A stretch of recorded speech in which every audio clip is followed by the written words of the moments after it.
Seul ou isolé, on ne peut rien. Ensemble, on peut tout gagner. Je me présente, Salima Bouchalta, secrétaire du syndicat des personnels administratifs de l'éducation nationale Force ouvrière. Donc je travaille au rectorat de Grenoble au service des examens et concours. Je travaille au rectorat depuis une quinzaine d'années. J'ai été contractuelle pendant près de 3 ans avant de réussir le concours de catégorie B. Je me suis syndiquée en arrivant un peu par principe. On travaille, on se syndique. J'ai été élevée comme ça, donc c'était un principe. Pourquoi Force ouvrière? Pour l'indépendance. On fait du syndicalisme et pas de l'action politique, ce qui est très apprécié par les collègues. On a la chance d'avoir pu créer un syndicat qui regroupe des collègues très différents les uns des autres, mais on se retrouve tous sur la défense de nos intérêts, que ce soit les intérêts individuels de collègues, mais aussi sur nos intérêts collectifs. L'administration de l'éducation nationale a beaucoup souffert depuis une quinzaine d'années. On a notamment souffert de suppression de postes assez massives. Et ça, de fait, ça a des conséquences très compliquées sur les conditions de travail. On est de moins en moins nombreux pour faire un travail qui est de plus en plus complexe, qui est de plus en plus dense. Ces dernières années, on a subi beaucoup de réformes de grande ampleur qui sont venues complètement chambouler notre travail. Aujourd'hui, c'est compliqué de s'y retrouver pour les collègues. On en arrive à perdre même le sens du travail qu'on fait, à travailler toujours dans l'urgence. Servir les usagers dans ces conditions, c'est difficile, voire parfois impossible. Donc la première revendication qu'on porte, c'est celle de création de postes pour pouvoir assumer nos missions au service des usagers dans des conditions au moins normales. C'est la question des salaires.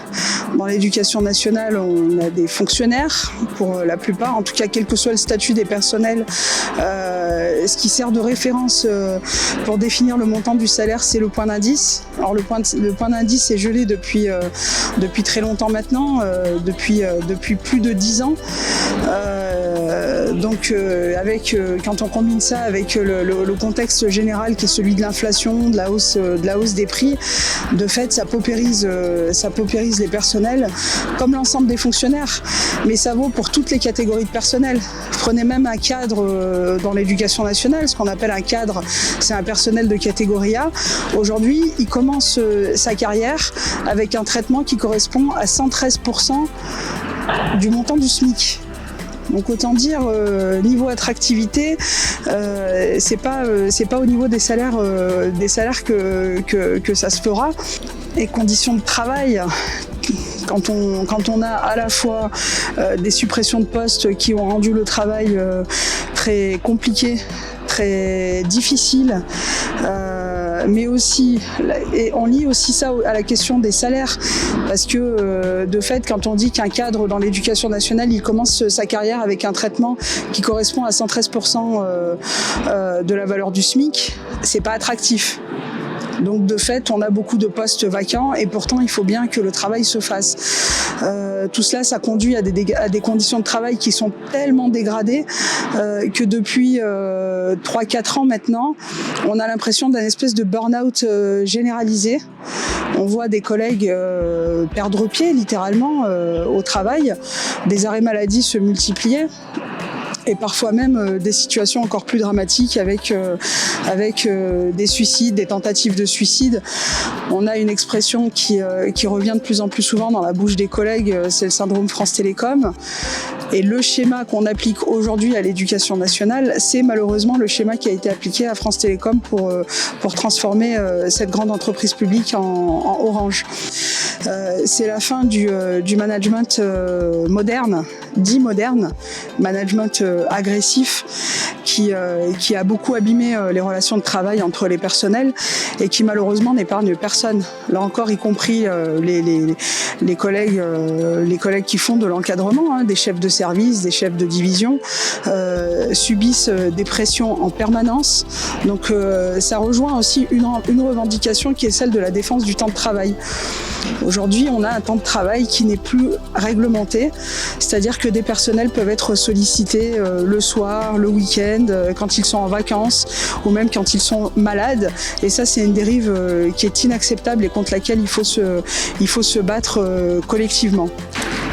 On se syndique parce qu'on refuse de rester seul, de rester isolé, de ruminer ses problèmes dans son coin.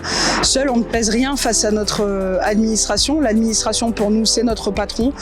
Donc, seul face à l'administration, on ne pèse rien. Collectivement, on construit un rapport de force et plus on est nombreux et plus notre voix compte et plus on arrive à porter avec force nos revendications.